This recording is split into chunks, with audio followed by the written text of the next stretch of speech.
The One Piece manga has finally moved on from the God Valley flashback and returned to the story of King Harald. And, honestly, nobody expected Oda to reveal this much about God Valley, only to immediately shift the spotlight back to Elbaf's ruler and the consequences that followed Xebec's death. When the flashback began, fans had no idea that the truth of this infamous incident would involve some of the biggest names in the entire history of One Piece. But now that the island has been reduced to dust, the narrative has circled back to Harald, and what happened to him in the aftermath is absolutely insane. Harald was devastated when he learned about Xebec's death. That loss didn't just break him emotionally, it drove him into making the most drastic decision of his life. Shortly after hearing the news, Harald traveled directly to Marine headquarters, ready to meet the highest authorities of the world government. His goal was simple. He wanted Elbaf to become an official affiliate nation under the world government's control. And this wasn't political strategy.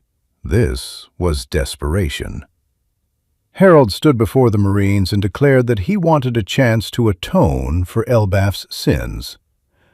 And then he took it even further.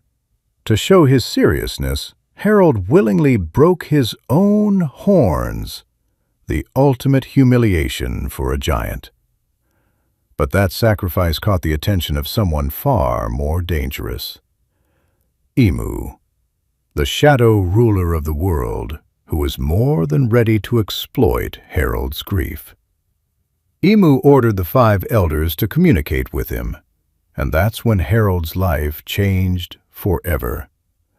He told them that if becoming a slave was what it took to erase the dark history of Elbaf, then he would accept that fate.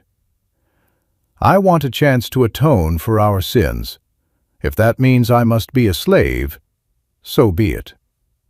Those were Harald's exact words, and that was all Imu needed to hear. After that meeting, Harald immediately began executing missions for the world government. He targeted ships, dragged them into the depths of the sea, and eliminated pirates and criminals who were creating chaos across the oceans. His results were so impressive that the Marines promoted him to the rank of Devoted Blade, a personal servant of Imu. And with that promotion, he entered the Shallows Covenant, officially binding himself to the world government. But then came the truly shocking revelation. The 5 elders told Harald that his covenant was the lowest of 3. Above him were the Depths Covenant and the Abyssal Covenant, and only 13 individuals in all of history had ever reached that level. These chosen few had entered a contract with the true God, a phrase that left Harald confused, but One Piece fans instantly knew who they were talking about. Imu is the one they call the true God of the One Piece world. And when you look at the abilities they've shown, it's not hard to understand why. Imu can turn any human into a demonic servant using Domi Reversi, an ability that seems more like pure sorcery than anything we've seen before. They can enter into covenants and grant immortality and regeneration, but at a terrifying cost. Anyone who accepts these gifts must surrender the ownership of their own body. We've already seen this happen. During the Elbaf scene, Imu directly took control of Gunko's body. During the God Valley incident, Imu manifested inside Saturn's body and fought through him like a puppet. Immortality, regeneration, body possession. These are powers that go far beyond the normal limits of devil fruits. And speaking of devil fruits, Imu is also able to grant abilities. That's why all the top commanders of the government and the Marines have these god-tier fruits. The 5 elders possess mythical zoans. The admirals wield Logia fruits that reshape nature itself. These aren't coincidences. They're gifts from Imu.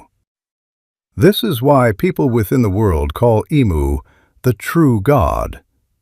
But the most mysterious part? Despite being introduced long ago, we still know almost nothing about Imu's life. Only a few details are confirmed. One of them is their family name, Nerona, one of the 20 royal families that created the world government after destroying the ancient kingdom. And it's extremely likely that Imu has been alive since the Void Century. Their reactions make it clear. They know everything. They lived through it. When Saturn mentioned Joy Boy, Imu immediately knew who was responsible. And when Zebek spoke the name Davy D. Jones, calling him the King of the World, Imu snapped. The moment that name was mentioned, Imu went into pure rage. That means they interacted. They fought. They clashed over the fate of the entire world. As One Piece moves deeper into its final saga, it's obvious that Oda is preparing to reveal Imu's full past, including their connection to Joy Boy, their war with Davy Jones, and the truth behind the covenants that bind the world in silence. And Harald, who sacrificed everything for the sake of Elbaf, is now trapped right in the center of this ancient conflict. And the terrifying part? This is just the beginning.